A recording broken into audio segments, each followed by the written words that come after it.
Let's make a gorgeous strawberry shortcake cake, which is one of my go-tos, especially in the summer when I'm entertaining and I want to make a strawberry shortcake, but the easy way. This is a cheeky little recipe, as I call it. It's cheats recipe, if you will, because it's using a few store-bought things to make life really easy.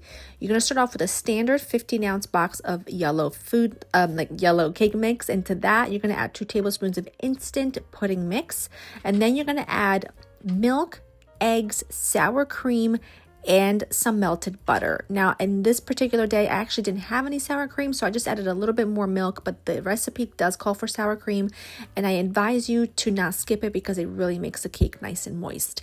Now, I have a full video on this. I uploaded it about a year ago, and I have a recipe for it, so I will link that down below. I'll link the recipe directly down below for you so you can print it and make this recipe this upcoming weekend because it is a crowd pleaser, and you're just going to bake that for about 35 minutes. When the cake is baked and cooled, make the whipped cream. The whipped cream is just heavy cream, powdered sugar, and a little bit more of that vanilla.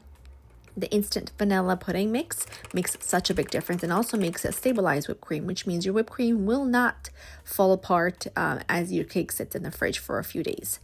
Cover that cake with your sweet whipped cream, and I like to leave the edges exposed, but you can go corner to corner, you can pipe it, you can do anything your heart desires. And then on top of that, all you're going to do is just pile on a bunch of fresh, sweet strawberries. Strawberries are in season right now, and they're so sweet and delicious. You're missing out if you're not taking advantage. And they're also a really good price when they're in season.